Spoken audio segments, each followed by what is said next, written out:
It's our September Prospects episode.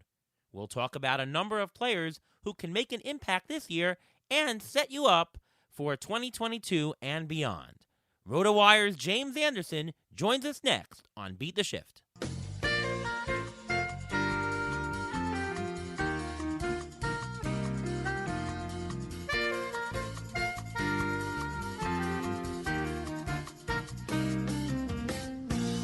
Welcome to another episode of the Beat the Shift podcast. I am your host, Ariel Cohen, and with me as always, Ruvain Guy. How are you, Ruvain? I'm doing great. How are you doing today? I'm doing pretty good. Mets are in free fall. It's going to be a disappointing season for us Met fans. Are you enjoying this? Can't enjoy this. It's terrible, Ruvain. Well, listen, they're going through a tough stretch where they're playing 14 straight games against the Giants and the Dodgers, and the Braves, who are in first place, are going to be doing the same thing against the Giants, Dodgers, and Padres. So we'll see if they can go through the gauntlet like the Mets did, or if they can raise to the top and keep their lead. We'll see what happens. Yeah, well, that's the story. All right, September baseball coming at you in just a couple of days, and with September comes traditionally prospects coming up. We've got a great episode today, and I thought of none other than James Anderson to come on the show to talk about prospects. How are you doing, James? Welcome to the show. I'm doing well, guys. I was telling you before we started recording, this is probably the earliest podcast I've done in years, but I'm happy to be here. I'm excited and good to be on with you guys. Yeah, thanks for joining us on a crisp Thursday morning. Actually, crisp. It's pretty warm outside here in New York. It's going to hit 90, very humid. But anyways, thanks for joining the show, and let's get right to it. Our strategy section today. Let's talk about team situations and prospects, because a lot of times whether a prospect makes an impact really has to do with the team situation. You can either have situations where teams are out of it and they're just trying out players, or teams that are in the playoff race and look to make a deep push, and because of that, they're going to bring up their best and their brightest here. So, the question to you first, James, is how do you gauge what situation the teams are in terms of their prospects? Is there a general rule, or is it really a case-by-case basis? And maybe you can talk about a couple of teams that are really relying on their young guys. Yeah, I mean that's a really broad subject. So I mean, there's a lot of places we could go, but I think this is going to be a weird year because I think that a lot of the best prospects, or at least guys that are still prospect eligible, are guys who just are definitely not coming up this year. So I'm looking at, on the one hand, I think there are teams like the Rays who are obviously very competitive, and you look at a prospect like Shane Baz, who is top four pitching prospect for me in the game. Like, he's a guy that could help them potentially into September and into the playoffs if they were to call him up. So they might call him up in September to just kind of see what they have in him. But even in that situation, like, he probably makes more sense for them as a multi-inning reliever in the postseason. Um, the rebuilding teams, like, obviously that's a normal place to look for prospects getting the call in September. But this year rosters are only expanding to 27; they're not expanding to 40.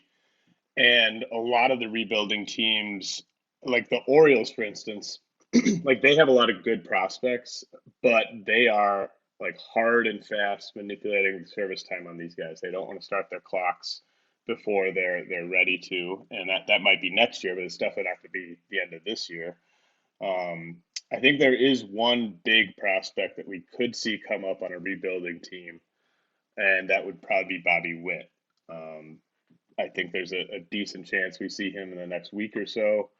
The context there is that I do not think the Royals would manipulate his service time next year in spring training. So if you're going to start his clock then, you might as well start his clock now, and he certainly earned the promotion. You're obviously going to be looking at guys who are on 40-man rosters, though, for the most part. Like, if a guy's on the 40-man roster, it's much more likely that we see him get the call when rosters expand in September than that a team waited this long, did not bring him up, and now they're going to add him to the 40-man roster because it's September. Like that doesn't necessarily follow to me. So, I mean, we could go anywhere you want with it, but I mean, it's a really complex issue. Are there any really prospect positions that usually teams don't want to manipulate time? Like, let's say they want to bring up catchers to see to get their feet wet. Is there like a position that we should look for more so, like either pitchers or catchers or something like that? Definitely pitchers. That's one where it some teams will still manipulate the service time on a pitcher, or maybe like for instance in the case of like Grayson Rodriguez and the Orioles, like Grayson Rodriguez has been ready to pitch in the majors for a couple months.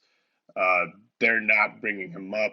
Um, it's not quite service time to me as much as it's just they're trying to line up all their prospects to come up around the same time, so that they all have the same kind of window with the team. For the most part, teams aren't going to manipulate pitching prospect service time because you just like thinking that a pitcher is going to be healthy and productive 6 or 7 years from now.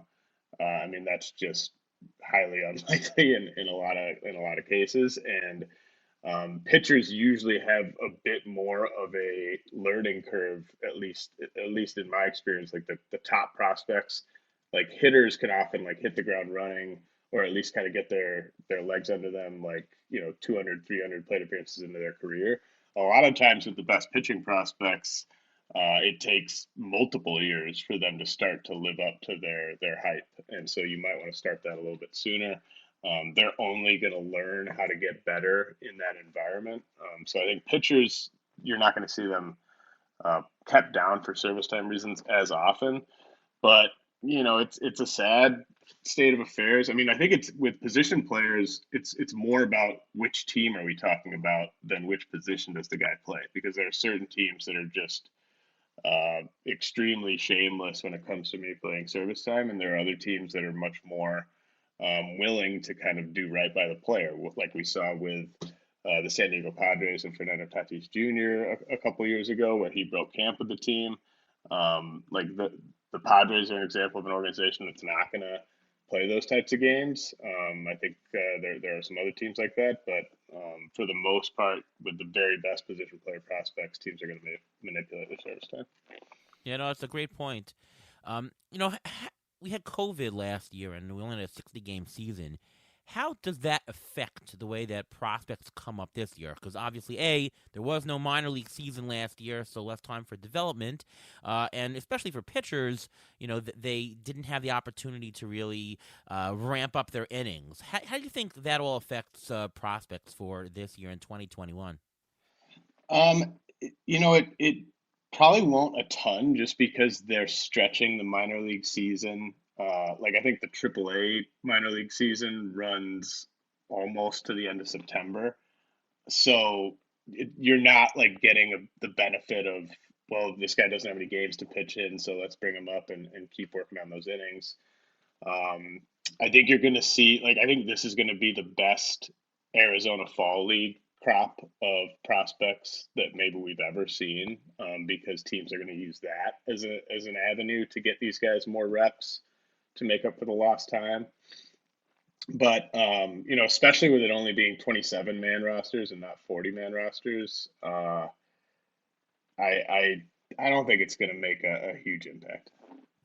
It's a very big difference in that number, and maybe it's different for prospects, but I think for the major league game, I prefer it to the expanded rosters where you can have any pitching change any time you want, and any pinch runner anytime you want. To me, it's a better game when they have the regular rosters. But obviously, as for prospects, you'll see, I would say, less than them than a regular season or a season in the past. You agree on that?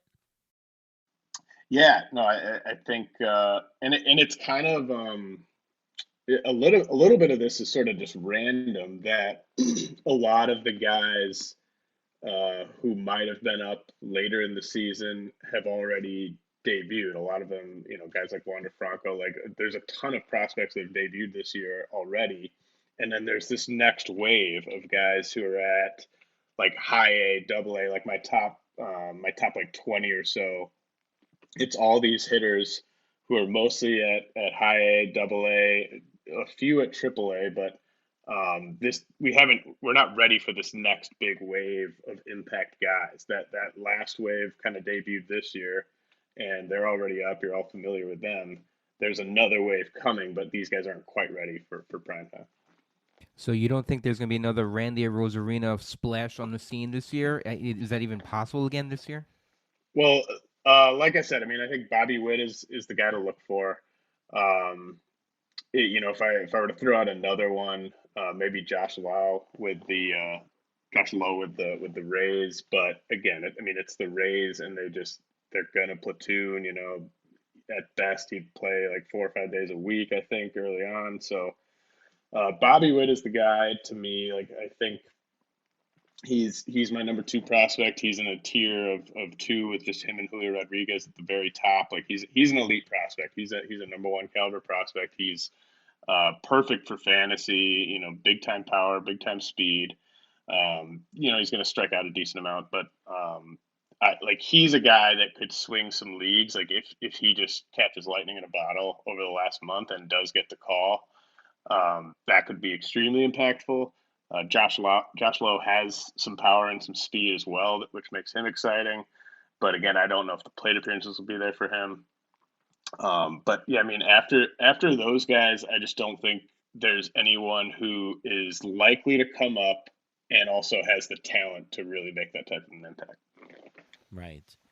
Um, who are the most significant prospects that would come up in 2022 in your mind?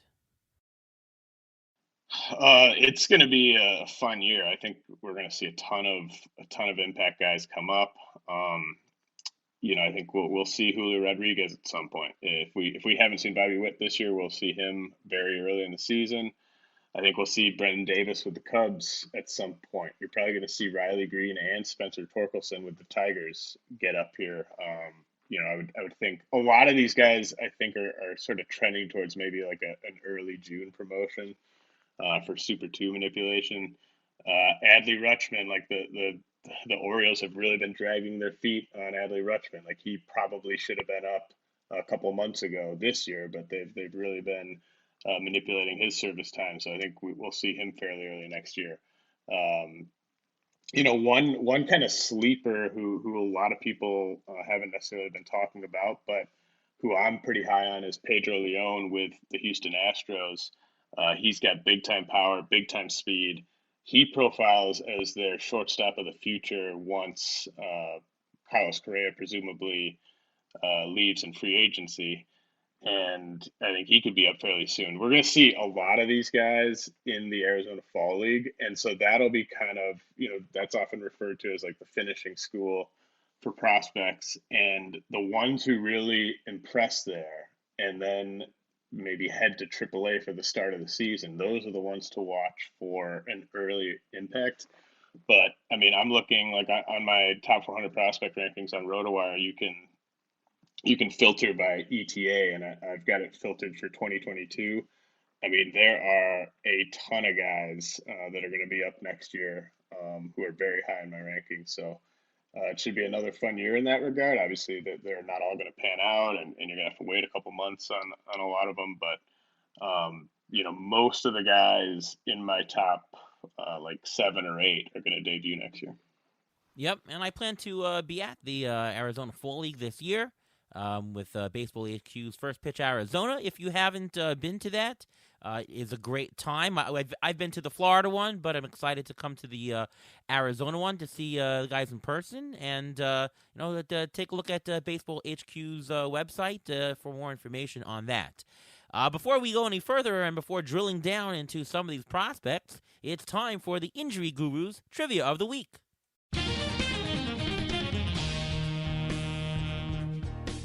Well, we're going to be talking about the top prospects now and what we expect of them in the future. So I was doing a deep dive in some of the prospects here, and I was looking at the top 10 according to MLB.com. Now, James, this is specifically for you. According to the top 10 prospects on MLB.com, who do you think are the most 3 owned prospects currently, according to CBS? Am I allowed to pull up their rankings? I don't know who they Yes, have. the rankings include Rutschman, Julio Rodriguez, Bobby Witt, Spencer Torkelson.